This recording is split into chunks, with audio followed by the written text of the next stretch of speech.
Okay, hello and welcome to this Let's Play of Pathways into Darkness with me, Raven. This first episode is not actually any gameplay, so if you want gameplay, skip to episode 2.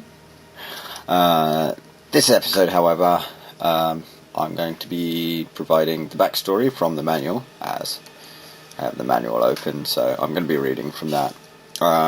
I'm also sort of testing the levels of the music in the background, because Pathways into Darkness doesn't really have any ambient noise, it doesn't have any music of its own, so I thought it would be kind of cool to have the Halo 4 soundtrack sort of playing in the background while I'm playing. It just gives me something to listen to while I'm playing, rather than like the complete deadness that the game has.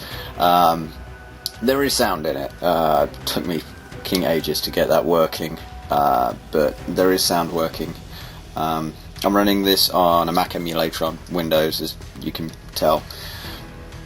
The reason I'm not running this in full screen is because full screen on Sheep Saber and with Basilisk 2 as well, the full screen mode doesn't refresh properly for some reason, so I have to sort of play this in a window. And to stop myself from doing some heavy editing later, because I don't really have any real proper editing software that's particularly easy to use. So, I mean, unless someone wants to give me like the $5 or so grand it costs for like that Sony stuff, or like maybe $400-500 for the Adobe shit, like the I can't remember what it's called, post-production. After Effects, that's the one. But yeah, don't really have editing software, so what I've decided to do instead is just make my desktop 720. I'm running the emulator at 800 by 600, so it's a native 800 by 600, so you've got native resolution, which I've found that if you run it at the 1024 by 768, you can't actually resize the windows properly to fit into that, but with the 800 by 600 it works quite nicely to refit. If I was doing it at 640 by 480 it'd be even better, but my HD monitor doesn't actually like going much lower than this. So yeah, I think that's about all the exposition for like why I'm doing it this way. If anyone has any particular major grumbles about it, I'm sure you'll let me know in the comments and whatnot, but hopefully you'll just be happy that I've got this running, and it's running the high resolution one with the floors and ceiling textures, which I know is kind of cool. It's not cool at all, it's just a purling noise, but whatever.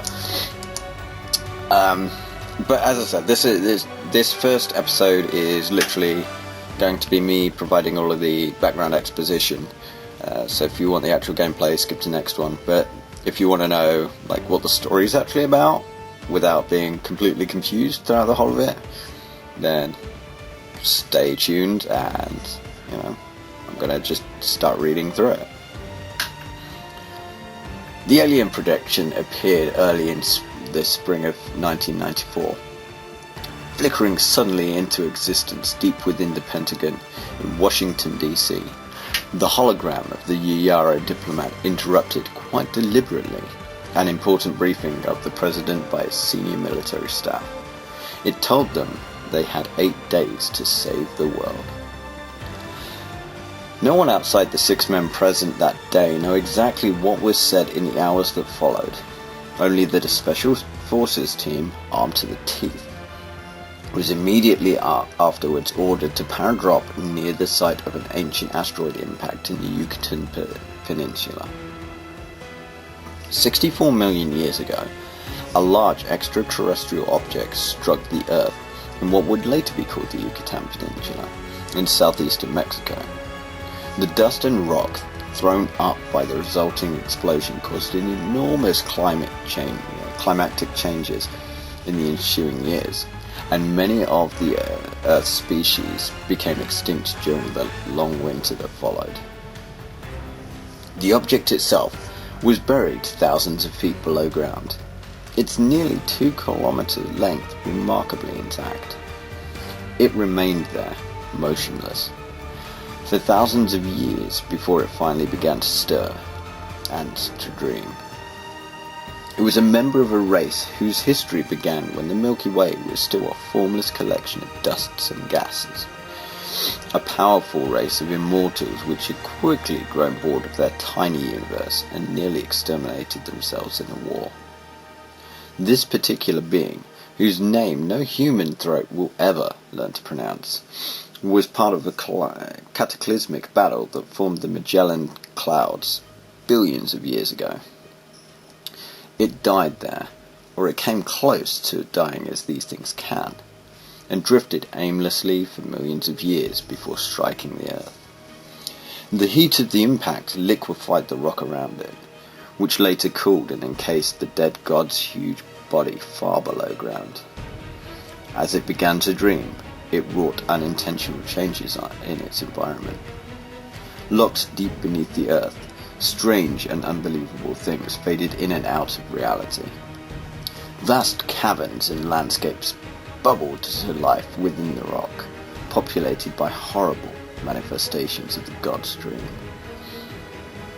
Only during the last few centuries has the god begun to effect changes on the surface of the Earth. Grotesque creatures have been sighted deep in the trackless forests of the Yucatan, and strange rumors of an ancient pyramid, which is neither Aztec nor Mayan, in the same area have been circulating in the archaeological community since the early 1930s. The god is awakening.